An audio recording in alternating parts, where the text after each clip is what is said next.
안 돼. 누나 만지지 마. 1년 동안 침묵하던 7살 아이가 처음으로 비명을 질렀습니다. 민서는 바닥에 쓰러진 채 산산조각 난 어머니의 벼르를 바라봤어요.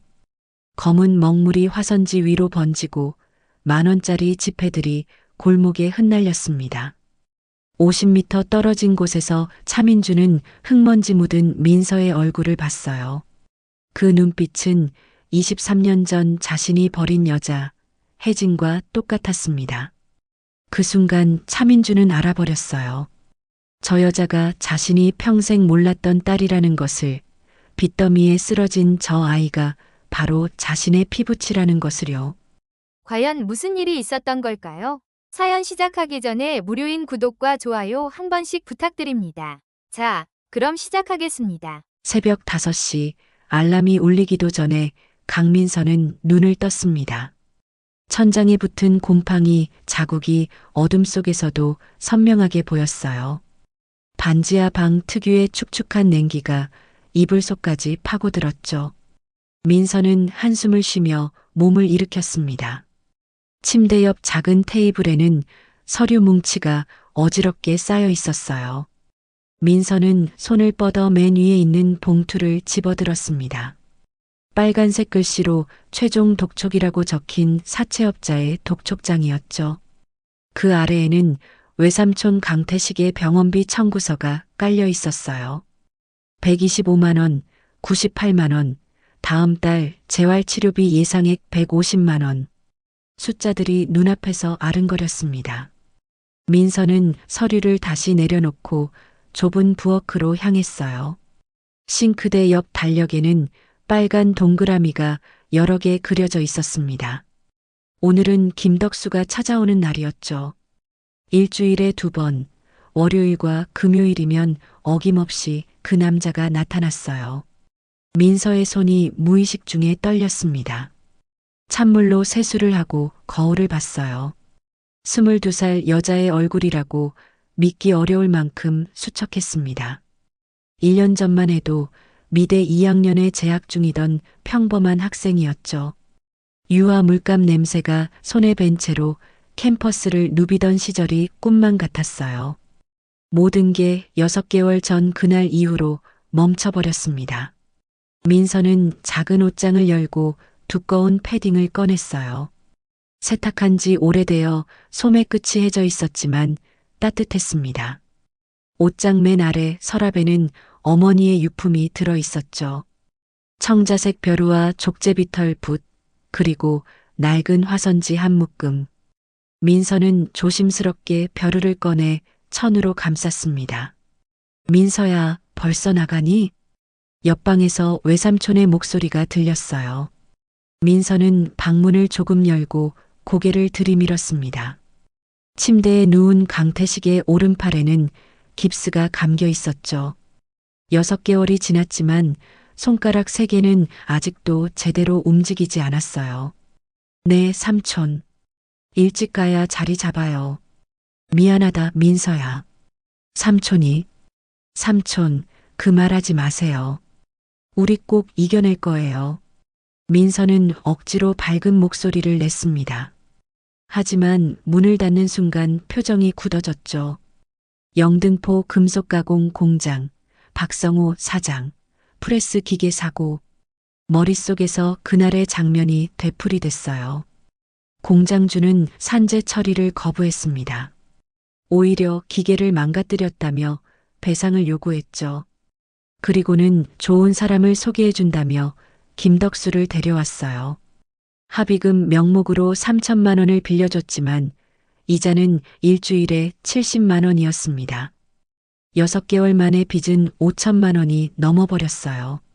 민서는 현관문을 나서며 계단을 올라갔습니다. 반지하에서 지상으로 나오자 차가운 새벽 공기가 얼굴을 때렸죠. 11월 중순의 서울은 벌써 겨울이었어요. 가로등 불빛 아래 버스 정류장까지 걸어가는 동안 민서는 가방 속 벼루를 꽉 움켜쥐었습니다. 이것만은 절대 잃어버릴 수 없었어요. 지하철 3호선을 타고 40분을 달렸습니다. 안국역에서 내려 인사동까지는 걸어서 10분 거리였죠. 쌈지길 뒷골목 구석, 민서만의 자리였어요. 아직 해가 뜨기 전이었지만 민서는 서둘러 좌판을 펼쳤습니다.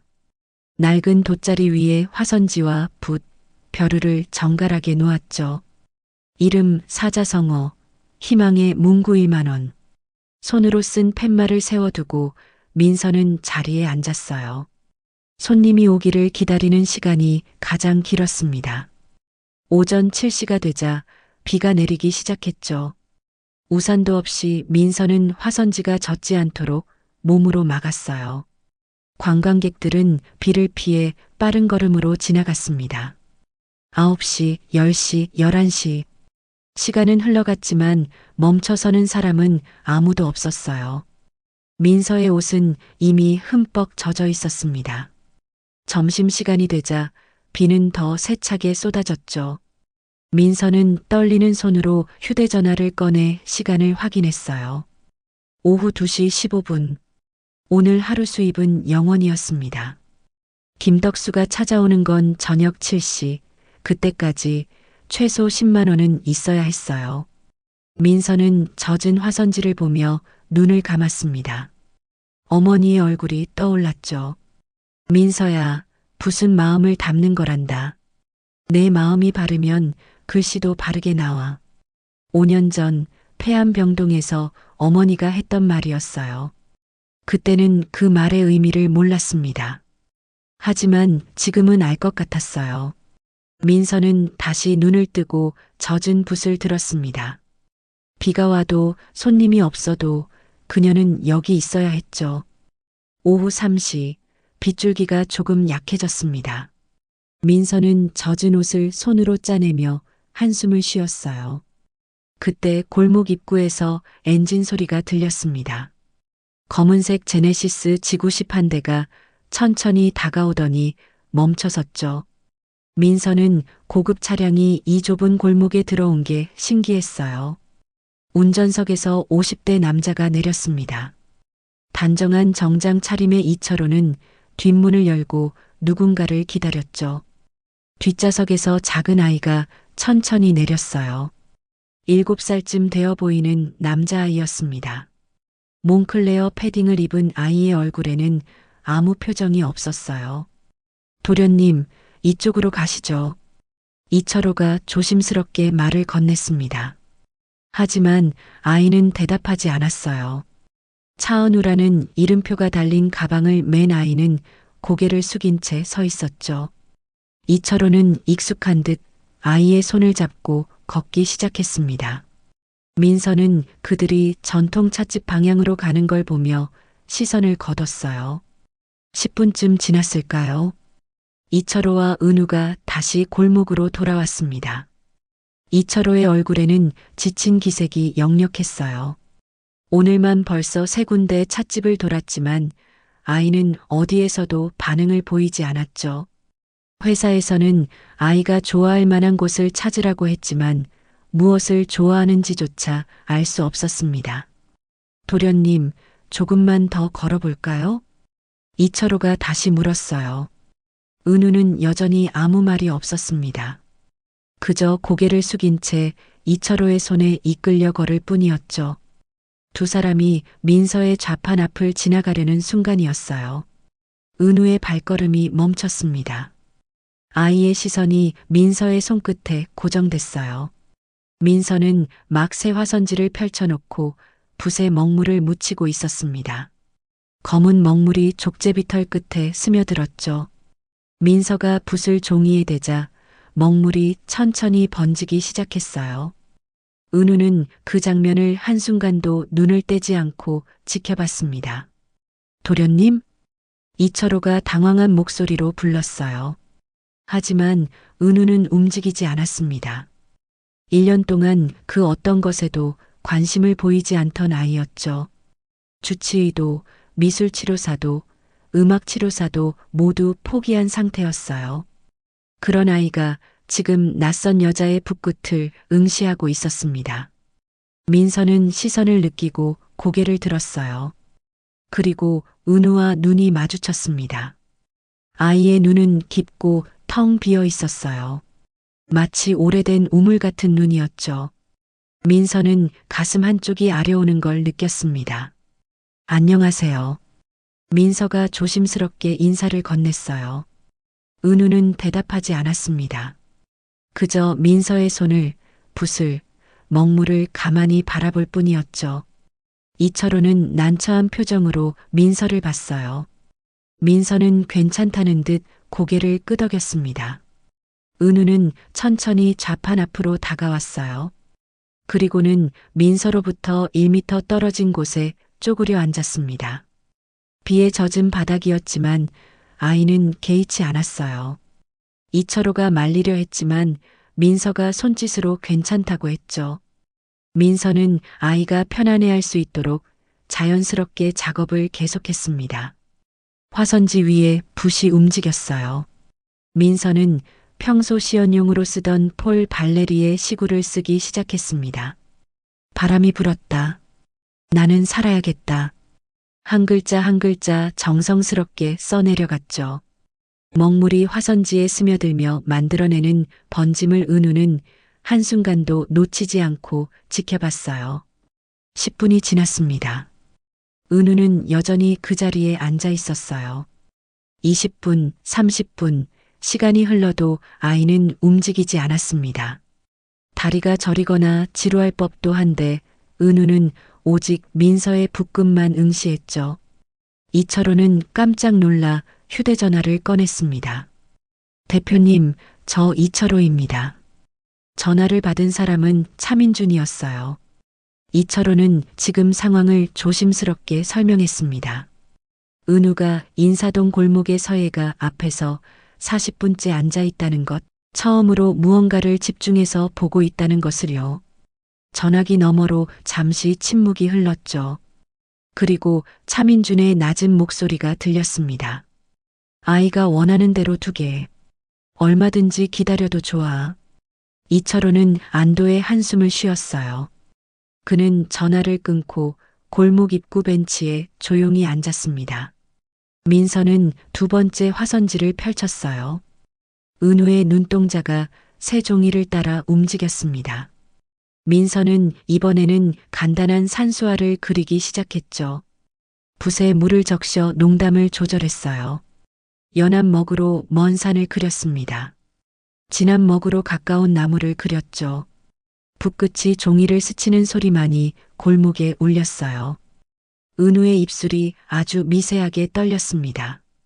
오후 5시가 되었습니다. 해가 기울기 시작했어요. 민서는 작업을 멈추고 은우를 바라봤습니다. 아이는 이 시간 동안 그 자리에 앉아 있었죠. 민서는 조심스럽게 입을 열었어요. 추우면 안 돼요. 이제 집에 가야 해요. 은우는 처음으로 민서의 얼굴을 제대로 봤습니다. 그리고는 천천히 고개를 끄덕였어요. 말은 하지 않았지만 고개를 끄덕인 것만으로도 큰 변화였죠. 이철호는 얼른 다가와 은우의 손을 잡았습니다. 은우는 차로 향하면서 한 번 더 민서의 좌판을 돌아봤어요. 차 문이 닫히고 제네시스가 천천히 출발했습니다. 민서는 그 모습을 지켜보다가 고개를 저었어요. 이상한 아이였지만 왠지 마음이 쓰였습니다. 그 텅 빈 눈동자 속에 무엇이 있는지 알 수 없었지만 분명 아픈 무언가가 있었죠. 민서는 한숨을 쉬고 다시 화선지를 펼쳤습니다. 저녁 7시까지 아직 시간이 있었어요. 김덕수를 만나기 전에 조금이라도 더 벌어야 했습니다. 하지만 오늘 하루 수입은 여전히 0원이었어요. 민서의 손이 다시 떨리기 시작했습니다. 다음 날 오후 2시, 민서는 어제와 같은 자리에 좌판을 펼쳤습니다. 간밤에 김덕수를 만나고 온 뒤라 온몸이 무거웠어요. 결국 돈을 마련하지 못해 또 한 주를 미뤄야 했죠. 김덕수는 차가운 눈빛으로 민서를 훑어보며 경고했습니다. 다음 주에도 이러면 가만 안 둬. 민서는 멍든 팔을 쓰다듬으며 화선지를 정리했어요. 그때 익숙한 엔진 소리가 들렸습니다. 검은색 제네시스가 어제와 똑같은 위치에 멈춰 섰죠. 이철호가 차에서 내리더니 뒷문을 열었어요. 은우가 천천히 차에서 내렸습니다. 민서는 깜짝 놀라 은우를 바라봤어요. 아이가 정말 다시 올 줄은 몰랐습니다. 은우는 어제처럼 아무 말 없이 민서의 좌판 앞으로 걸어왔죠. 그리고 똑같이 1미터 거리에 쪼그려 앉았어요. 민서는 당황스러우면서도 묘하게 반가웠습니다. 또 왔구나. 민서가 조심스럽게 말을 건넸어요. 은우는 대답하지 않았습니다. 하지만 민서의 얼굴을 잠깐 쳐다봤죠. 그것만으로도 어제와는 달랐어요. 민서는 미소를 지으며 붓을 들었습니다. 이철호는 조금 떨어진 곳에서 상황을 지켜봤어요. 어젯밤 차민준 대표에게 보고를 했을 때 대표는 매우 신중한 반응을 보였습니다. 매일 같은 시간에 그곳으로 데려가게. 은우가 싫어하지 않는다면 계속하도록.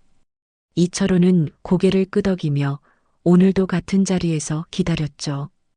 이 서예가가 대체 누구인지, 왜 은우가 반응하는 건지 궁금했습니다. 민서는 오늘도 화선지에 글씨를 쓰기 시작했어요. 은우는 어제처럼 붓끝을 한순간도 놓치지 않고 지켜봤습니다. 30분쯤 지났을 때 한 여자 관광객이 좌판 앞에 멈춰 섰어요. 제 이름 좀 써주실 수 있나요? 민서는 환하게 웃으며 고개를 끄덕였습니다. 관광객이 이름을 말하자 민서는 새 화선지를 펼쳤어요. 은우는 민서가 다른 사람의 이름을 쓰는 모습도 집중해서 봤습니다. 붓이 움직이는 속도, 먹물의 농도, 획의 강약. 모든 것이 아이의 눈에 들어왔죠. 민서가 작업을 마치자 관광객은 10,000원을 건네고 기뻐하며 떠났습니다. 은우의 눈빛이 조금 달라졌어요. 민서는 그것을 느꼈습니다. 아이가 무언가를 원하고 있다는 걸 알 수 있었죠. 민서는 가방에서 작은 붓 하나를 꺼냈어요. 그리고 연습용 화선지 한 장을 은우 앞에 조심스럽게 내밀었습니다. 혹시 해보고 싶어? 민서가 부드럽게 물었어요. 은우는 화선지를 내려다봤습니다. 한참을 망설이더니 천천히 손을 뻗었죠. 작은 손이 붓을 잡았어요. 민서는 숨을 죽이고 지켜봤습니다. 은우의 손이 떨렸어요. 붓을 잡은 손에 힘이 들어가지 않았습니다. 아이는 한참을 붓만 들고 있었죠. 민서는 서두르지 않고 기다렸어요. 5분쯤 지났을 때 은우가 붓끝을 화선지에 댔습니다. 검은 점 하나가 종이 위에 찍혔어요. 작고 떨리는 점이었습니다. 은우는 그 점을 한참 바라봤죠. 민서는 은우의 머리를 조심스럽게 쓰다듬었어요. 잘했어. 아주 잘했어.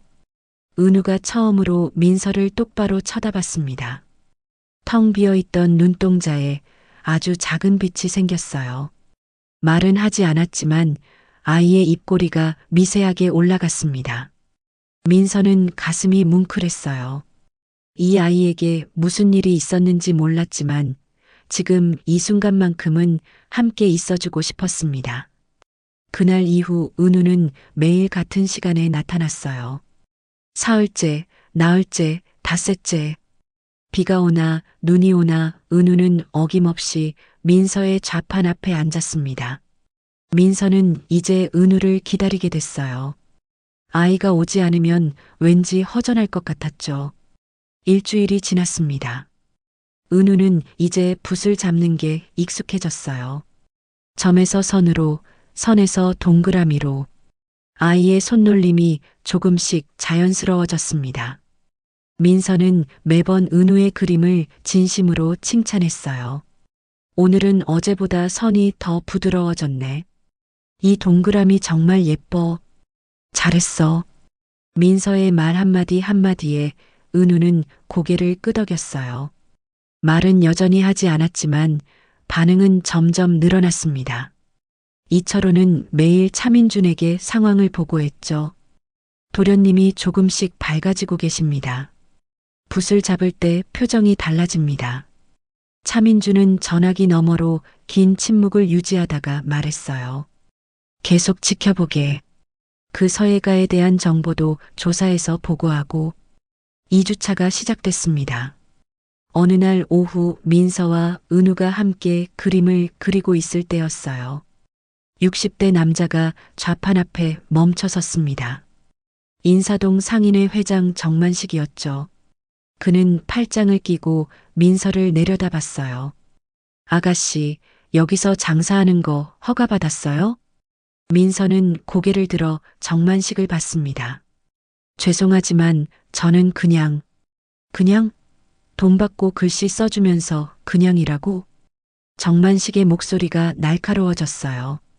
주변에 있던 상인들이 하나둘 고개를 돌렸습니다. 저희 상인의 회비도 안 내고 구청 허가도 없이 여기서 장사하는 거 문제 있는 거 알죠? 정만식이 협박조로 말했어요. 민서는 입술을 깨물었습니다. 허가를 받으려면 보증금도 필요하고 절차도 복잡했죠. 당장 하루하루 살기도 급한 형편에 그런 여유가 없었어요. 민서는 고개를 숙였습니다. 죄송합니다. 제가 다른 곳을 알아보겠습니다. 다음 주까지 치우지 않으면 구청에 신고할 거예요. 정만식은 차갑게 말하고 돌아섰어요. 민서는 떨리는 손으로 붓을 내려놓았습니다. 은우가 걱정스러운 눈으로 민서를 바라봤죠. 민서는 억지로 웃으며 은우의 머리를 쓰다듬었어요. 괜찮아. 누나 괜찮아. 하지만 민서의 눈가가 붉어졌습니다. 이곳마저 잃으면 어디로 가야 할지 막막했어요. 인사동만큼 사람이 많이 다니는 곳이 없었습니다. 다른 곳으로 가면 수입이 더 줄어들 게 뻔했죠. 민서는 하늘을 올려다봤어요. 겨울 하늘은 잔인할 만큼 맑았습니다. 은우는 여전히 민서를 바라보고 있었어요. 아이의 눈에 처음으로 걱정이라는 감정이 담겨 있었습니다. 민서는 그 눈빛을 보며 눈물을 참았어요. 이 아이 앞에서만큼은 무너지고 싶지 않았습니다. 강남 삼성동 JM미디어 본사 건물 38층. 차민주는 대형회의 테이블 앞에 앉아 있었습니다. 임원 6명이 양쪽의 도열에 신규 사업 보고를 하고 있었어요. 신규 OTT 플랫폼 투자건에 대해서는 긍정적으로 검토하겠습니다. 차민준의 목소리는 차분했지만 무게감이 있었죠.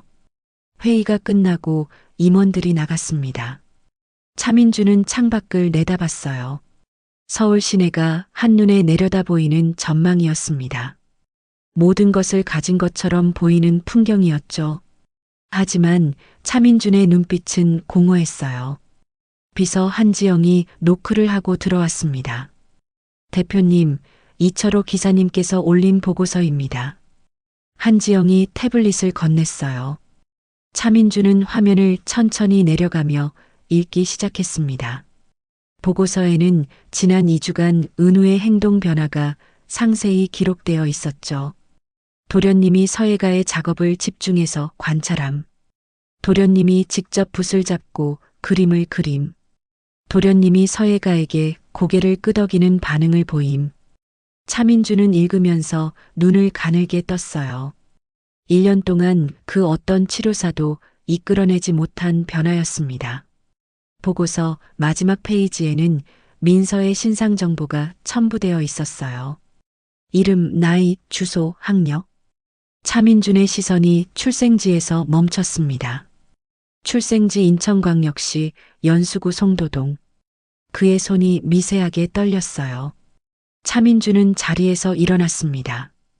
오늘 일정은 모두 취소하게. 네. 하지만 오후 3시에. 취소라고 했네. 차민준의 목소리에 한지영은 더 이상 묻지 않았어요. 그는 비서실을 나와 복도 끝 자신의 서재로 향했습니다. 서재 문을 열고 들어가자 책 냄새가 코를 찔렀어요. 차민준은 문을 잠그고 벽면으로 다가갔습니다.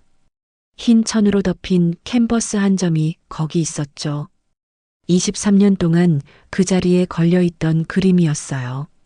차민주는 천천히 천을 걷어냈습니다. 캔버스에는 한 여자의 초상화가 그려져 있었어요. 20대 초반 긴 생머리를 한 여자가 미소 짓고 있었습니다. 서혜진이었죠. 차민주는 그림 앞에 멈춰 섰어요. 숨소리만이 고요한 서재에 울렸습니다. 2001년 가을이 떠올랐어요. 차민주는 당시 30대 초반의 젊은 사업가였습니다. 아버지 차동진 회장이 세운 회사를 물려받아 키우고 있었죠. 인천대 앞 작은 화랑에서 혜진을 처음 만났어요. 미술학과 3학년이던 혜진은 자신의 첫 전시회를 열고 있었습니다. 차민주는 그날 혜진의 그림에 반했어요. 물감이 아닌 먹으로 그린 산수화였습니다. 전통과 현대가 섞인 독특한 화풍이었죠. 이 그림 얼마입니까? 차민준이 물었을 때 혜진은 수줍게 웃었어요. 아직 팔 생각은 없어요. 제 첫 작품이거든요. 그 미소가 차민준의 마음을 사로잡았습니다. 두 사람은 그렇게 만나기 시작했어요. 화랑, 카페, 바닷가. 6개월 동안 차민준은 혜진과 함께하는 모든 시간이 행복했습니다. 혜진은 차민준에게 그림을 가르쳐줬고 차민준은 혜진에게 세상을 보여줬죠. 하지만 행복은 오래가지 않았어요. 아버지 차동진이 두 사람의 관계를 알게 됐습니다. 가난한 화가 따위와 결혼? 절대 안 돼. 차동진은 격렬하게 반대했어요. 그리고 재벌가 딸 윤미정과의 결혼을 밀어붙였습니다. 차민주는 서재 소파에 주저앉았어요. 그때의 기억이 칼날처럼 선명했습니다. 2002년 3월 마지막으로 혜진에게 전화를 걸었던 날. 혜진아, 미안해. 나 결혼해야 할 것 같아. 전화기 너머로 혜진의 숨소리만 들렸죠. 알았어요. 오빠 행복하세요. 혜진은 울지 않았어요. 차갑게 한마디만 남기고 전화를 끊었습니다. 차민주는 그 후 다시는 혜진을 만나지 못했어요. 번호를 바꿨는지 전화도 되지 않았고 화랑에서도 소식을 알 수 없었습니다. 혜진은 그렇게 차민준의 삶에서 사라졌어요. 차민준은 윤미정과 결혼했습니다. 미정은 착하고 현명한 여자였어요. 남편의 마음속에 다른 여자가 있다는 걸 알면서도 내색하지 않았습니다. 23년간 헌신적으로 가정을 지켰죠. 그리고 7년 전 은우를 낳아줬어요. 은우는 미정을 꼭 닮았습니다. 온화한 성격에 사람을 좋아하는 아이였어요. 미정은 은우를 세상에서 가장 사랑했습니다. 아이와 함께 그림을 그리고 책을 읽고 노래를 불렀죠. 은우에게 엄마는 전부였어요. 1년 전 겨울이었습니다. 미정이 췌장암 말기 진단을 받았어요. 병은 빠르게 진행됐고 2달 만에 미정은 병상에 누웠습니다. 은우는 매일 엄마 곁을 지켰죠. 엄마 아프지 마. 제발 아프지 마. 하지만 미정은 떠났어요. 마지막 순간 미정은 차민준의 손을 잡았습니다. 여보, 은우 잘 부탁해요. 제발. 은우만은. 그게 미정의 마지막 말이었어요. 미정은 남편이 평생 다른 여자를 사랑했다는 걸 알면서도 원망 한마디 없이 눈을 감았습니다. 은우는 그날 이후 말을 잃었어요. 활발하던 아이가 하루아침에 침묵했습니다. 주치의는 심리적 충격이라고 했죠. 시간이 필요합니다. 천천히 기다려주세요. 하지만 1년이 지나도 은우는 입을 열지 않았어요. 차민주는 죄책감에 짓눌렸습니다. 혜진을 지키지 못한 죄, 미정을 사랑하지 못한 죄, 그리고 은우를 이렇게 만든 죄. 모든 게 자신의 잘못처럼 느껴졌어요. 차민주는 얼굴을 두 손으로 감쌌습니다. 그때 태블릿에서 알림음이 울렸어요. 차민주는 화면을 확인했습니다. 이철호가 보낸 세부고서였죠. 도련님이 서예가와 함께 그림 그리는 사진 첨부. 차민주는 사진을 열었어요. 사진 속 민서가 은우 옆에 앉아 붓을 잡는 법을 가르치고 있었습니다. 민서의 옆 얼굴이 화면에 선명하게 담겨 있었어요. 차민주는 숨이 멎었습니다. 그 옆 얼굴, 그 눈매, 그 이마선. 혜진과 똑같았어요. 차민주는 벌떡 일어났습니다. 서랍을 열어 명함철을 꺼냈어요. 사설탐정 김영호의 명함을 찾아 전화를 걸었습니다. 3번의 신호음 후 전화가 연결됐죠. 김영호 탐정입니다. 나야, 차민준이네. 급한 의뢰가 있어. 차민준은 간단 명료하게 지시했어요. 서혜진의 최근 행적, 가족관계, 그리고 강민서와의 연관성. 48시간 내에 모든 정보를 보고하라고 했습니다. 김영호는 즉시 알겠다고 대답했어요. 차민주는 전화를 끊고 다시 초상화를 바라봤습니다. 혜진아, 설마. 차민준의 목소리가 떨렸어요. 23년 전 헤어질 때 혜진이 무언가 말하려다 멈췄던 순간이 떠올랐습니다. 그때 혜진의 배가 어땠는지, 얼굴이 어땠는지. 차민주는 기억을 더듬었지만 확신할 수 없었어요. 서재 밖에서 한지영이 조심스럽게 노크했습니다. 대표님, 괜찮으십니까? 혼자 있고 싶네. 오늘은 아무도 들이지 말게. 차민준의 목소리는 쉬어 있었어요. 한지영은 발소리를 죽이며 물러났습니다. 차민준은 창밖을 내다봤어요. 해가 기울고 있었습니다. 인사동 어딘가에서 민서가 은우와 함께 있을 시간이었죠. 차민주는 주먹을 쥐었어요. 만약 민서가 정말 혜진의 딸이라면, 그것도 자신의 딸이라면, 그는 상상조차 하기 싫었습니다. 23년 동안 혼자 아이를 키운 혜진을 빚에 쪼들리며 거리에서 글씨를 쓰는 민서를, 모든 게 자신 때문이었어요. 차민주는 벽에 주먹을 내리쳤습니다. 둔탁한 소리가 서재에 울렸어요. 3주차 금요일 오후 4시, 인사동 골목은 관광객들로 붐볐습니다. 민서는 은우와 나란히 앉아 화선지에 간단한 산수화를 그리고 있었어요. 은우의 손놀림이 처음보다 훨씬 자연스러워졌습니다. 아이는 이제 민서의 지시 없이도 스스로 붓을 움직일 수 있었죠. 민서는 은우의 그림을 보며 흐뭇하게 웃었어요. 은우야, 오늘은 나무를 그려볼까? 민서가 부드럽게 말했습니다. 은우는 여전히 대답하지 않았지만 고개를 끄덕였어요. 민서는 먼저 시범을 보이며 나무줄기를 그렸습니다. 은우가 집중해서 민서의 붓끝을 따라갔죠. 두 사람의 주변에는 평화로운 공기가 흘렀어요. 그때 골목 입구에서 거친 발소리가 들렸습니다. 구청 환경미화가 조끼를 입은 남자 4명이 나타났어요. 선두에 선 오경태 팀장이 민서의 좌판을 발견하고는 곧장 다가왔습니다. 저기 당신. 오경태의 목소리가 골목에 울렸어요. 민서는 깜짝 놀라 고개를 들었습니다. 여기서 불법 노점상하는 거 알고 있죠? 오경태가 팔짱을 끼고 민서를 내려다봤어요. 민서는 서둘러 일어났습니다. 죄송합니다. 제가 곧 다른 곳으로. 꼭 우리한테 신고 들어온 지가 벌써 일주일이 넘었어요. 오경태가 차갑게 말을 잘랐어요. 뒤에 선 단속 반원들이 좌판을 둘러쌌습니다. 민서의 얼굴이 창백해졌어요. 단 30분만 시간을 주시면 안 될까요? 제가 지금 정리할게요. 민서가 애원하듯 말했습니다. 하지만 오경태는 고개를 저었어요. 30분? 불법은 불법이에요. 당장 철거합니다. 그는 뒤를 돌아보며 부하들에게 손짓했습니다. 즉시 철거. 오경태의 명령이 떨어지자 단속반원 2명이 달려들었어요. 한 명이 민서의 이젤을 발로 찼습니다.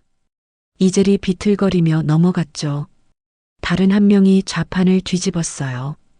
화선지들이 바람에 날리며 사방으로 흩어졌습니다. 안 돼요. 제발. 민서가 비명을 질렀어요. 그녀는 좌판 아래 숨겨둔 비닐봉투를 움켜쥐려 했습니다. 그 안에는 오늘 하루 번 돈과 외삼촌 병원비로 낼 현금 80만 원이 들어 있었어요. 민서의 손이 비닐봉투에 닿는 순간 오경태가 그녀의 어깨를 거칠게 밀쳤습니다. 비켜요. 방해하지 말고. 민서는 균형을 잃고 뒤로 넘어졌어요. 등이 차가운 아스팔트 바닥에 부딪혔습니다. 비닐봉투가 손에서 미끄러지며 터졌죠. 10,000원짜리 지폐들이 공중으로 흩날렸어요. 바람이 불자 돈이 골목 곳곳으로 날아갔습니다. 아, 안 돼.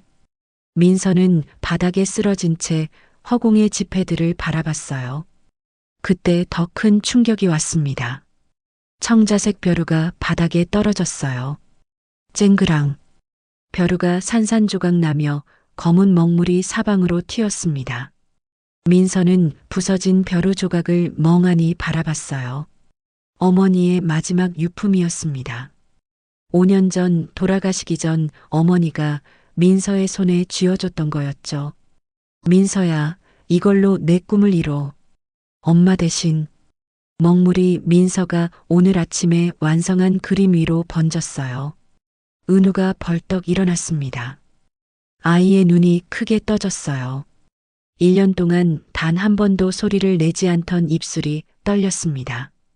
이철호가 30m 떨어진 차 안에서 상황을 보고 있었어요. 그는 급히 차 문을 열고 뛰어나오려 했습니다. 하지만 은우가 더 빨랐어요. 아이는 민서에게 달려가며 목청껏 소리를 질렀습니다. 안 돼. 누나 만지지 마. 은우의 비명이 골목 전체를 울렸어요. 단속 반원들이 멈춰섰습니다. 오경태도 놀란 표정으로 은우를 바라봤죠. 은우는 넘어진 민서 앞에 섰어요. 작은 몸으로 민서를 가리며 단속 반원들을 노려봤습니다. 아이의 눈에 눈물이 고였죠. 누나, 아프면 안 돼. 은우의 목소리가 떨렸어요. 1년 만에 처음 내뱉는 말이었습니다. 이철호가 헐레벌떡 달려왔어요. 도련님 괜찮으세요? 이철호는 은우를 안아 올리려 했습니다. 하지만 은우는 떨쳐냈어요. 싫어. 누나 다쳤어. 아이는 바닥에 떨어진 벼루 조각들을 줍기 시작했습니다. 주변 상인들이 하나둘 모여들었어요. 관광객들도 멈춰서서 상황을 지켜봤습니다.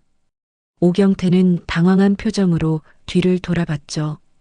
뭐야 저 애는. 그의 목소리가 떨렸어요. 예상치 못한 상황이었습니다. 50m 떨어진 골목 입구에 검은색 벤츠가 멈춰 섰어요. 운전석에서 차민준이 내렸습니다. 그는 오늘 오후 이철호에게서 위치를 보고받고 직접 찾아온 거였죠. 민서를 직접 확인하기 위해서였어요. 하지만 눈앞에 펼쳐진 광경은 상상과 달랐습니다. 차민준은 빠른 걸음으로 다가갔어요. 그의 시선이 먼저 은우에게 닿았습니다. 1년 만에 말을 하는 아들의 모습에 심장이 뛰었죠. 그리고 시선이 바닥에 쓰러진 민서에게 옮겨갔어요. 민서가 천천히 고개를 들었습니다. 흙먼지가 묻은 얼굴이었어요. 검은 먹물이 뺨에 튀어 있었습니다. 민서의 눈에는 분노와 절망이 뒤섞여 있었죠. 그 눈빛이 차민준의 가슴을 찔렀어요. 23년 전 마지막으로 만났던 혜진의 눈빛과 똑같았습니다. 차민준은 숨이 멎는 것 같았어요. 민서의 얼굴 윤곽, 눈매, 이마선. 모든 것이 혜진이었습니다. 그는 한 걸음 더 다가갔죠. 민서가 경계하는 눈으로 그를 쳐다봤어요. 당신들 당장 멈춰. 차민준의 목소리가 골목에 울렸습니다. 오경태가 깜짝 놀라 돌아봤어요. 차민준은 주머니에서 명함을 꺼내 오경태에게 던졌습니다. 당신 상급자한테 연락해. 지금 당장. 명함에는 JM미디어 대표이사 차민준이라고 적혀 있었어요. 오경태의 얼굴이 하얗게 질렸습니다. JM미디어는 서울에서 손꼽히는 미디어 그룹이었죠. 그는 당황하며 휴대전화를 꺼냈어요. 부하들. 일단 물러나. 단속 반원들이 주춤주춤 뒤로 물러났습니다. 차민준은 그들을 한번 훑어보고는 민서에게 시선을 돌렸어요. 민서는 여전히 바닥에 앉아 있었습니다. 은우가 민서 옆에서 벼루 조각을 모으고 있었죠. 차민준은 천천히 쪼그려 앉았어요. 그리고는 흩어진 10,000원짜리 지폐들을 하나씩 줍기 시작했습니다. 민서가 놀란 눈으로 차민준을 봤어요. 뭐 하시는 거예요? 민서의 목소리가 떨렸습니다. 차민준은 돈을 줍는 손을 멈추지 않았어요. 도와드리는 겁니다. 모르는 사람의 도움은 필요 없어요. 민서가 차갑게 말했습니다. 하지만 차민준은 계속해서 지폐들을 주워 모았어요. 이철호가 은우를 데리러 다가왔습니다. 도련님, 차로 가시죠. 싫어. 누나 도와줘야 해. 은우가 소리쳤어요. 차민준이 고개를 들어 아들을 봤습니다. 은우의 눈에는 눈물이 가득했어요. 차민준은 모든 것을 이해했습니다. 아들이 이 여자에게 마음을 연 이유를요. 그는 천천히 입을 열었어요. 저는 이 아이의 아버지입니다. 민서가 은우를 보고 다시 차민준을 봤어요. 3주 동안 제 아들을 돌봐줘서 감사합니다. 차민준은 주머니에서 명함을 꺼내 민서에게 건넸습니다. 민서는 의심스러운 눈으로 명함을 받았어요. 내일 시간이 되시면 저희 회사로 와주시겠습니까? 왜요? 제대로 된 감사를 드리고 싶습니다. 차민준의 목소리는 진심이 담겨 있었어요. 민서는 명함을 주머니에 넣었습니다. 차민준은 모아둔 돈을 민서에게 건네고 일어섰어요. 내일 오후 2시에 기다리겠습니다. 그는 이철호에게 눈짓을 했습니다. 이철호가 은우의 손을 잡았죠. 은우는 차로 향하면서 계속 뒤를 돌아봤어요. 누나, 괜찮아? 민서는 억지로 웃으며 손을 흔들었습니다. 응, 누나 괜찮아. 내일 또 보자. 은우가 작게 고개를 끄덕였어요. 차가 떠나고 단속 반원들도 사라졌습니다. 민서는 혼자 남겨졌어요. 그녀는 부서진 벼루 조각들을 천천히 모았습니다. 손끝에서 피가 났지만 아프지 않았어요. 눈물만 주르륵 흘러내렸습니다. 그날 밤 10시 차민준은 본사 서재에 혼자 앉아 있었습니다. 책상 위에는 김영호 탐정이 보낸 긴급 보고서가 놓여 있었어요. A사 용지 20장이 넘는 분량이었습니다. 차민준은 첫 장을 넘기며 천천히 읽기 시작했죠. 손이 미세하게 떨렸어요. 조사 대상 서혜진 1978년생. 최종 확인 2020년 3월 15일 사망. 사인 폐암 말기. 차민준은 숨을 멈췄습니다. 혜진이 5년 전에 세상을 떠났다는 사실에 가슴이 무너져 내렸어요. 보고서는 계속됐습니다. 2002년 4월 서혜진 인천 송도동으로 이사. 2002년 11월 23일 딸 강민서 출생. 출생신고서 부칠랑 공란. 차민준의 눈이 그 한 줄에 고정됐어요. 2002년 11월 두 사람이 헤어진 지 8개월 후였습니다. 보고서에는 혜진의 행적이 상세히 기록되어 있었어요. 2002년 2010년 인천 소재 학원에서 미술 강사로 근무. 2010년 2015년 건강 악화로 프리랜서 일러스트레이터로 전환. 2015년 2020년 투병 생활. 차민준은 한 줄 한 줄 읽으며 손으로 얼굴을 감쌌어요. 강민서 2002년생, 서혜진의 일녀. 2020년 어머니 사망 후 외삼촌 강태식과 거주. 2024년 미술대학 2학년 재학 중 휴학. 현재 인사동에서 서해 노점상으로 생계유지. 보고서는 민서의 현재 상황까지 담고 있었습니다. 마지막 페이지에는 사진이 첨부되어 있었어요. 20년 전 혜진과 차민준이 함께 찍은 사진이었습니다. 인천 바닷가에서 찍은 거였죠. 혜진이 환하게 웃고 있는 사진이었어요. 차민준은 사진을 들여다보며 눈을 감았습니다. 그는 의자에 기대어 천장을 바라봤어요. 23년 전 3월 혜진에게 마지막 전화를 걸었던 순간이 떠올랐습니다. 혜진의 목소리가 평소와 달랐었죠. 떨리면서도 뭔가 말하려다 참는 것 같았어요. 오빠 사실은. 하지만 혜진은 끝내 말하지 않았습니다. 아니에요. 아무것도 아니에요. 오빠 행복하세요. 그렇게 전화를 끊었죠. 차민주는 그때 혜진이 하려던 말이 무엇이었는지 이제야 알 것 같았어요. 임신 사실을 말하려 했던 겁니다. 차민주는 책상을 주먹으로 쳤어요. 둔탁한 소리가 서재에 울렸습니다. 만약 그때 혜진이 그 말을 했더라면, 만약 자신이 조금만 더 신경 썼더라면 모든 게 달라졌을 거예요. 혜진도 민서도 그리고 자신도요. 휴대전화가 울렸습니다. 한지영 비서였어요. 대표님, 내일 오후 2시 일정 비워두셨죠? 그래, 절대 다른 약속 잡지 말게. 차민준의 목소리는 평소와 달리 떨렸어요. 한지영은 이상함을 느꼈지만 더 묻지 않았습니다. 차민준은 전화를 끊고 서랍을 열었어요. 법무팀 변호사의 명함을 꺼냈습니다. 내일 아침 제일 먼저 해야 할 일이 있었죠. 강태식의 산재 사건과 사체 문제를 해결하는 것이었어요. 그리고 민서를 만나는 겁니다. 다음 날 토요일 오전 10시 민서는 외삼촌과 함께 강남으로 향했습니다. 강태식은 불편한 오른팔을 움직이며 걱정스럽게 물었어요. 민서야, 정말 가도 되는 거니? 삼촌, 그 사람 아들이 저한테 많이 의지하고 있어요. 한번 가봐야죠. 민서는 담담하게 대답했습니다. 하지만 속으로는 불안했어요. 삼성동 JM 미디어 본사 건물은 38층짜리 고층 빌딩이었습니다. 민서와 강태식은 로비에서 멈춰섰죠.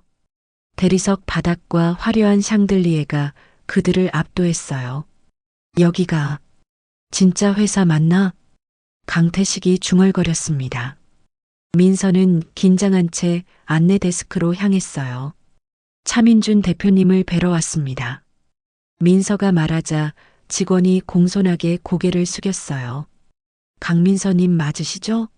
이미 연락받았습니다. 38층으로 안내해 드리겠습니다. 전용 엘리베이터가 두 사람을 기다리고 있었습니다. 민서는 강태식과 눈을 마주쳤어요. 삼촌도 긴장한 표정이었죠. 38층에 도착하자 한지영이 기다리고 있었습니다. 어서 오세요. 대표님께서 귀빈실에서 기다리고 계십니다. 한지영은 부드럽게 미소 지으며 앞장섰어요. 복도를 지나 큰 문 앞에 섰습니다. 한지영이 노크를 하고 문을 열었죠. 대표님, 손님 오셨습니다. 귀빈실은 넓고 고급스러웠어요. 한쪽 벽면은 통유리로 되어 있어 서울 시내가 한눈에 보였습니다. 차민준이 소파에서 일어나 두 사람을 맞이했어요. 어서 오십시오. 앉으시죠. 그의 목소리는 차분했지만 눈빛은 복잡했습니다. 민서와 강태식이 소파에 앉았어요. 한지영이 차를 따라주고 물러났습니다. 차민준은 민서를 똑바로 바라봤죠. 어제 골목에서 본 것보다 더 선명하게 혜진의 모습이 보였어요. 차민준은 숨을 깊이 들이마셨습니다. 먼저 어제 일에 대해 사과드립니다. 차민준이 고개를 숙였어요. 민서는 당황했습니다. 아니에요. 그건 당신 잘못이. 제가 미리 알았더라면 그런 일은 없었을 겁니다. 부서진 물건들은 제가 보상하겠습니다.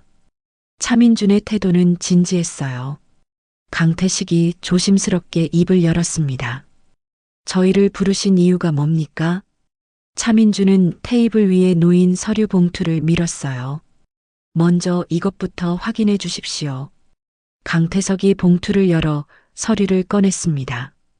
그의 눈이 점점 커졌죠. 이게 무슨... 강태석의 손이 떨렸어요.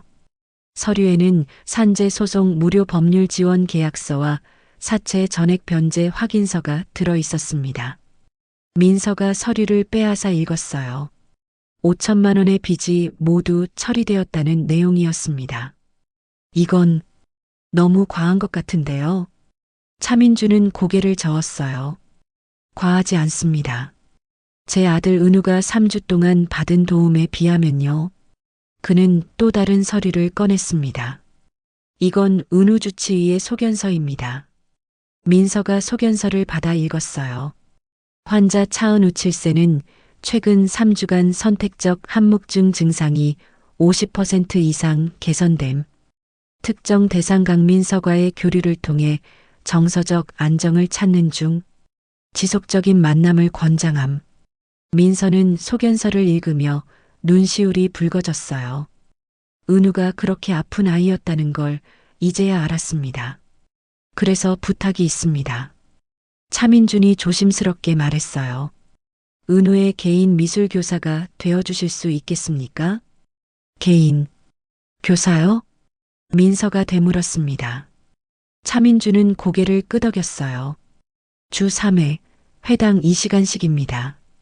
급여는 월 500만 원을 드리겠습니다. 강태석이 깜짝 놀라 소파에서 일어났어요. 500만 원이요? 네. 그리고 민서 씨의 대학 복학 학비도 지원하겠습니다. 차민준의 제안은 거기서 끝이 아니었어요. 민서는 혼란스러웠습니다. 왜 이렇게까지 하시는 거죠? 민서가 떨리는 목소리로 물었어요. 차민준은 잠시 침묵했습니다. 그리고는 가죽 파일을 테이블 위에 올려놓았죠. 이걸 보시면 이해하실 겁니다. 민서는 불안한 마음으로 파일을 열었어요. 첫 장에는 서혜진의 사망진단서가 있었습니다. 민서의 손이 멈췄어요. 다음 장은 가족관계 증명서였습니다. 그리고 그 다음 장에는 23년 전 사진이 있었죠. 젊은 혜진이 한 남자와 함께 웃고 있는 사진이었어요. 민서는 사진 속 남자를 보고 숨이 멎었습니다. 차민준이었어요. 훨씬 젊었지만 분명 그 사람이었습니다. 민서는 천천히 고개를 들어 차민준을 바라봤어요. 이게 무슨 뜻이죠? 차민준의 얼굴에 고통이 스쳤습니다. 23년 전 저는 당신의 어머니를 사랑했습니다. 그의 목소리가 떨렸어요. 강태석도 놀란 표정으로 두 사람을 번갈아 봤습니다. 민서는 파일 속 마지막 장을 꺼냈어요. 그것은 민서 자신의 출생신고서였습니다. 붙일란에는 아무것도 적혀 있지 않았어요. 민서의 눈에서 눈물이 흘러내렸습니다. 어머니는 한 번도 말씀하신 적이 없어요. 민서의 목소리가 잠겼어요. 차민주는 자리에서 일어나 창밖을 바라봤습니다. 혜진은 당신 어머니는 끝까지 저를 원망하지 않았습니다. 그의 등이 떨렸어요. 하지만 저는 평생 그 죄를 짊어지고 살아왔습니다. 차민준이 천천히 돌아서서 민서를 봤어요. 그리고 당신의 존재조차 몰랐습니다.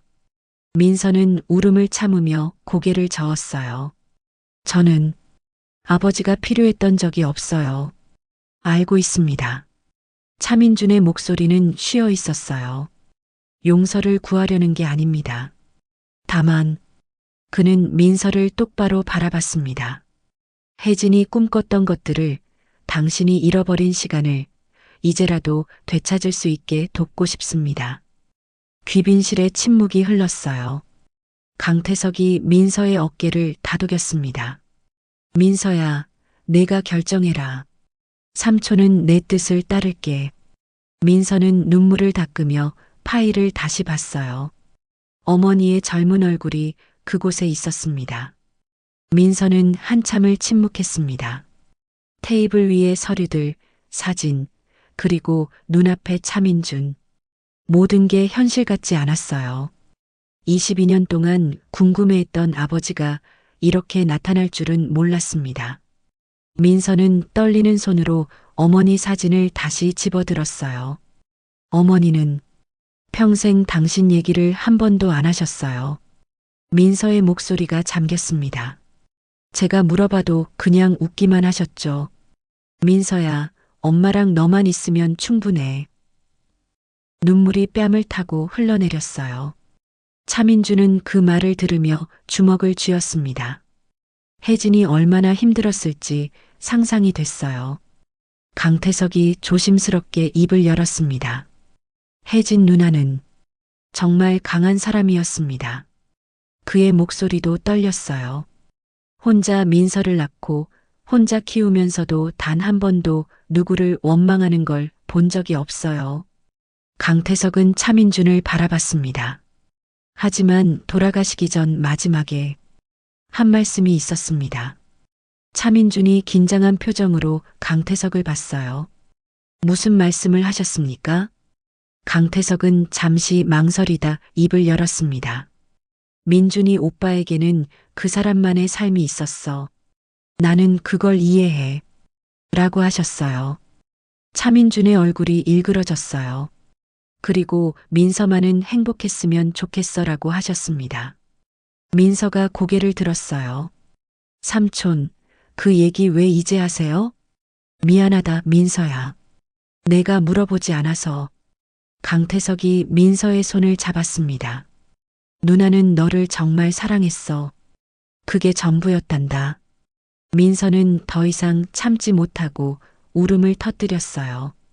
차민주는 자리에서 일어나 창가로 걸어갔습니다. 그의 어깨가 떨렸어요. 23년간 짊어진 죄책감이 폭발하는 순간이었습니다. 혜진을 지키지 못한 죄, 민서의 존재를 몰랐던 죄, 그리고 은우의 어머니 미정에게 진심을 주지 못한 죄까지요. 저는 차민준이 떨리는 목소리로 말했어요. 아버지라고 불릴 자격이 없습니다.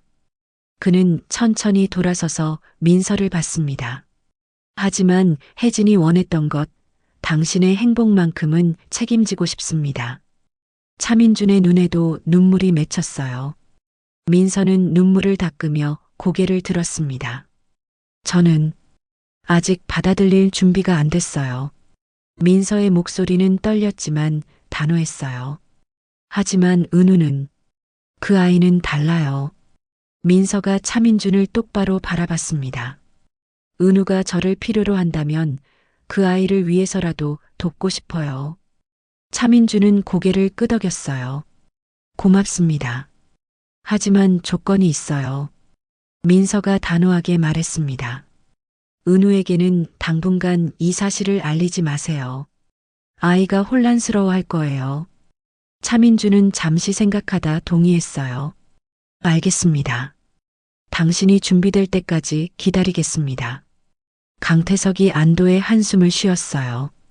민서는 테이블 위에 계약서를 다시 봤습니다. 은우 선생님 일은 하겠습니다.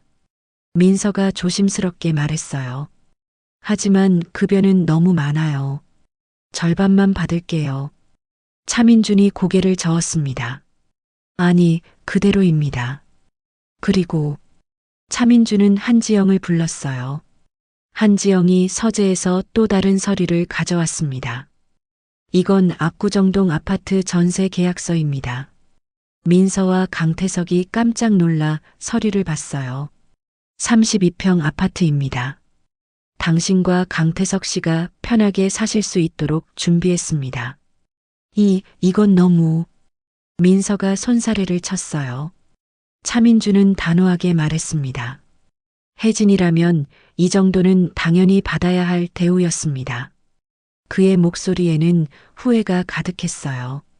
제가 23년 전에 했어야 할 일들입니다. 부디 받아주십시오. 민서는 강태석과 눈을 마주쳤어요. 강태석이 조용히 말했습니다. 민서야, 이건 내 권리야. 누나도 원하셨을 거야. 민서는 입술을 깨물었어요. 자존심이 상했지만 외삼촌의 건강을 생각하면 거절할 수 없었습니다. 감사히 받겠습니다. 민서가 작은 목소리로 대답했어요. 차민주는 처음으로 작은 미소를 지었습니다. 대학 복학 절차도 도와드리겠습니다. 다음 학기부터 가능합니다. 그건 제가 알아서 할게요. 민서가 조심스럽게 거절했어요. 차민주는 더 이상 강요하지 않았습니다. 알겠습니다. 필요하면 언제든 말씀하세요. 그때 귀빈실 문이 열렸어요. 은우가 이철호 손을 잡고 들어왔습니다. 아이는 민서를 보자마자 얼굴이 환해졌어요. 누나. 은우가 민서에게 달려왔습니다. 민서는 눈물을 재빨리 닦고 은우를 안아줬어요. 은우야, 잘 지냈어? 응. 누나 보고 싶었어. 은우가 민서의 옷을 꼭 잡았어요. 차민주는 그 모습을 보며 가슴이 뭉클했습니다. 1년 동안 말을 잃었던 아들이 이렇게 밝게 웃고 있었죠. 모든 게 민서 덕분이었어요. 은우가 가방에서 종이 한 장을 꺼냈습니다. 누나, 이거 봐. 집에서 그렸어. 종이에는 두 사람이 함께 붓을 들고 있는 그림이 그려져 있었어요. 서툴지만 정성이 가득한 그림이었습니다. 민서는 그림을 보며 다시 눈시울이 뜨거워졌어요. 와, 정말 잘 그렸네. 은우 진짜 대단해. 민서가 은우의 머리를 쓰다듬었어요. 은우가 환하게 웃었습니다. 누나, 우리 앞으로도 계속 같이 그림 그릴 수 있어? 응, 물론이지. 이제 선생님처럼 가르쳐 줄게. 은우가 신나서 폴짝 뛰었어요. 차민준이 조심스럽게 다가왔습니다. 은우야, 민서 선생님께 인사드려. 은우가 민서에게 공손하게 고개를 숙였어요. 선생님, 잘 부탁드려요. 민서는 은우의 진심 어린 눈빛을 보며 결심했습니다. 이 아이만큼은 끝까지 지켜주겠다고요. 회의가 끝나고 민서와 강태석이 자리에서 일어났어요. 차민준이 입구까지 배웅했습니다. 다음 주 월요일부터 출근해 주시면 됩니다. 이철호가 차로 모시러 가겠습니다. 아니에요. 제가 알아서. 부탁입니다. 안전하게 모셔야 제 마음이 편합니다. 차민준의 말에 민서는 더 이상 거절하지 못했어요. 엘리베이터가 닫히기 직전 은우가 손을 흔들었습니다. 누나, 안녕. 월요일에 봐. 민서도 손을 흔들며 웃었어요. 문이 닫히고 엘리베이터가 내려갔습니다. 강태석이 조용히 말했어요. 민서야, 괜찮겠니? 모르겠어요, 삼촌. 민서가 솔직하게 대답했습니다. 하지만 은우를 보면 도와주고 싶어요. 강태석이 민서의 어깨를 토닥였어요. 누나도 기뻐하실 거야. 민서는 고개를 끄덕이며 창밖을 바라봤습니다. 새로운 시작이 두렵기도 하고 기대되기도 했어요. 38층 귀빈실에 남은 차민주는 창밖을 내다봤습니다. 한지영이 조심스럽게 물었어요.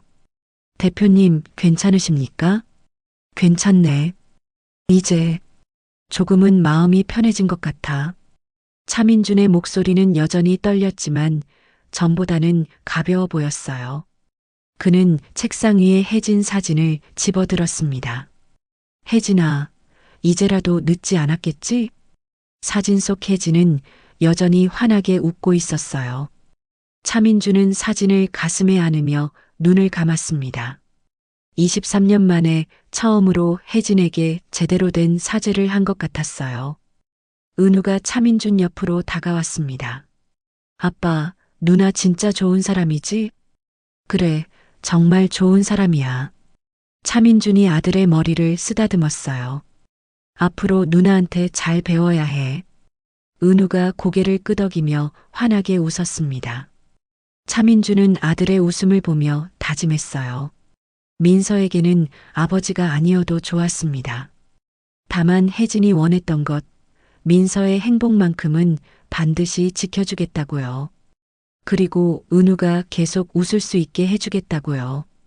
그것이 23년 전 저지른 죄에 대한 최소한의 속죄였습니다.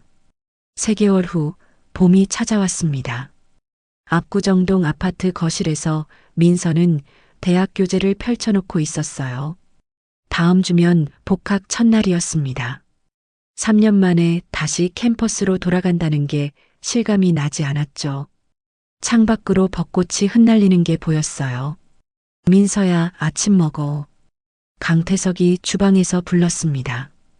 그의 오른팔은 이제 많이 좋아져서 간단한 요리는 할 수 있었어요.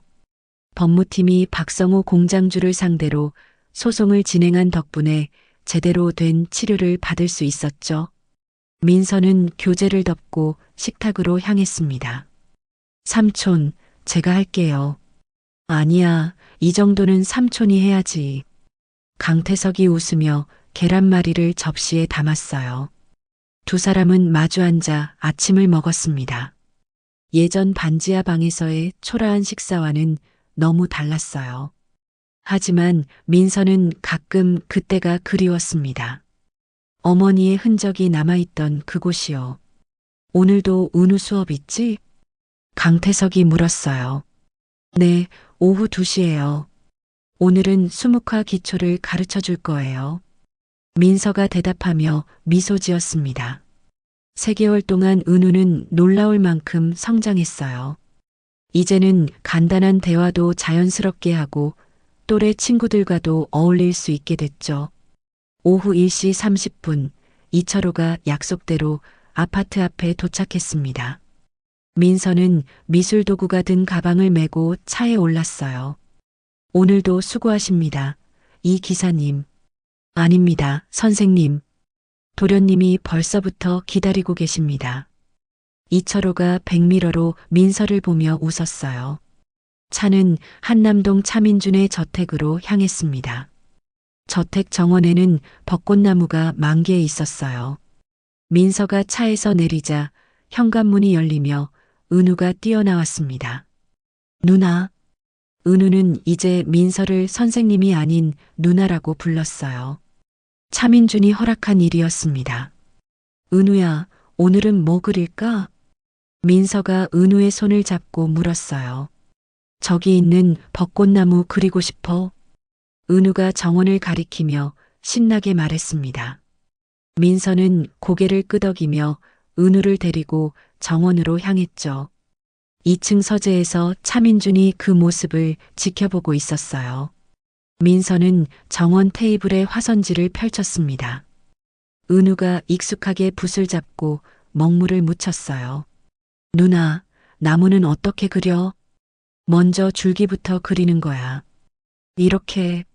민서가 시범을 보이자 은우가 집중해서 따라했습니다. 3개월 전과는 완전히 다른 아이였어요. 말도 많아졌고 표정도 풍부해졌습니다. 무엇보다 눈빛에 생기가 돌았죠. 민서는 은우를 가르치면서 자신도 치유되는 걸 느꼈어요.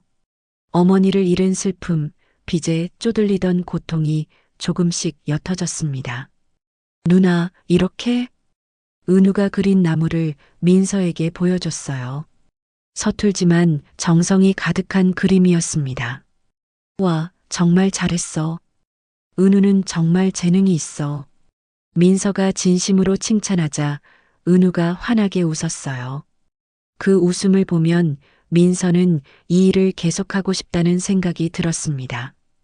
이 시간에 수업이 끝나고 민서가 짐을 정리할 때였어요. 차민준이 정원으로 나왔습니다. 수업 끝났나요? 네, 오늘도 은우가 열심히 했어요. 민서가 공손하게 대답했어요. 3개월 동안 차민준과 민서는 서로 적당한 거리를 유지했습니다. 차민준은 은우가 그린 그림을 봤어요. 많이 늘었네요. 은우가 워낙 집중을 잘하니까요. 민서가 은우의 머리를 쓰다듬었습니다. 차민주는 두 사람의 모습을 보며 미소 지었어요. 민서 씨, 잠깐 시간 있으면 제 서재로 와주시겠습니까? 민서는 잠시 망설이다 고개를 끄덕였어요. 은우야, 여기서 조금만 더 그리고 있을래? 응, 나 벚꽃잎도 그릴 거야. 은우가 신나서 대답했습니다. 민서는 차민준을 따라 저택 안으로 들어갔죠. 2층 서재는 고요했습니다. 책장에는 미술 관련 서적이 빼곡히 꽂혀 있었어요. 차민준은 한쪽 벽면으로 민서를 안내했습니다. 거기에는 흰 천으로 덮인 캔버스가 걸려 있었죠. 이걸 보여드리고 싶었습니다. 차민준이 천천히 천을 걷어냈어요. 캔버스에는 서예진의 초상화가 그려져 있었습니다. 민서는 숨이 멎었어요. 20대 초반 어머니의 모습이 너무나 생생했습니다. 이건 혜진이 직접 그린 자화상입니다. 23년 전에요. 차민준의 목소리가 떨렸어요. 민서는 그림 앞으로 다가갔습니다. 어머니의 눈빛, 미소, 모든 게 기억 속 모습과 같았어요. 어머니가 이런 그림도 그리셨구나. 민서의 눈에 눈물이 고였습니다. 차민준은 조용히 말했어요. 이제 당신이 가져야 할 것 같아서요. 네. 민서가 놀라 차민준을 봤어요. 이 그림은 원래 당신 것입니다. 혜진이 남긴 유산이죠. 차민준이 그림을 벽에서 내렸습니다. 그리고 이것도요. 그는 서랍에서 오래된 편지 봉투를 꺼냈어요. 민서가 떨리는 손으로 봉투를 받았습니다. 봉투 겉면에는 민서에게라고 적혀 있었어요. 이건 혜진이 마지막으로 쓴 편지입니다. 제가 탐정을 통해 찾았어요. 차민준의 목소리는 조심스러웠어요. 민서는 봉투를 열어 편지를 꺼냈습니다. 어머니의 손글씨였어요. 사랑하는 내 딸 민서에게. 편지를 읽는 민서의 눈에서 눈물이 흘러내렸습니다. 엄마는 단 한순간도 후회하지 않았단다. 너를 낳고 키우고 함께한 모든 시간이 행복했어. 내 아버지를 원망하지 마. 그 사람도 그 사람만의 아픔이 있었을 거야. 민서는 편지를 읽으며 주저앉았어요. 차민준이 옆에 앉아 기다려줬습니다. 민서야, 엄마의 꿈을 이어줘. 내가 그림을 그릴 때 엄마도 함께 있을게. 사랑한다, 우리 딸. 항상 행복해라. 편지는 거기서 끝났습니다. 민서는 한참을 울었어요. 차민준은 아무 말 없이 옆에서 지켜봤습니다. 민서가 눈물을 닦고 고개를 들었을 때 차민준이 조용히 말했어요. 미안합니다. 제가 혜진에게 해줄 수 있었던 게 아무것도 없었습니다. 그의 목소리도 떨렸어요. 아니에요. 민서가 고개를 저었습니다. 어머니는 행복하셨어요. 저와 함께였으니까요. 민서가 편지를 가슴에 안았어요. 그리고 이제는 저도 알 것 같아요. 어머니가 왜 원망하지 않으셨는지. 차민준이 민서를 바라봤습니다. 사람은 누구나 선택의 순간이 있잖아요. 그게 옳든 그르든. 민서가 차분하게 말했어요. 어머니는 자신의 선택을 후회하지 않으셨고 저도 그렇게 살고 싶어요. 차민준은 민서의 말에 고개를 끄덕였습니다. 고맙습니다.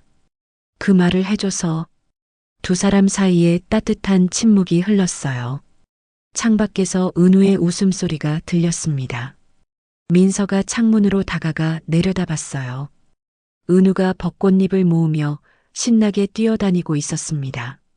저 아이는 정말 밝아졌어요. 민서가 미소 지으며 말했어요. 당신 덕분입니다. 차민준이 옆에 섰습니다. 은우에게 당신은 구원이었어요.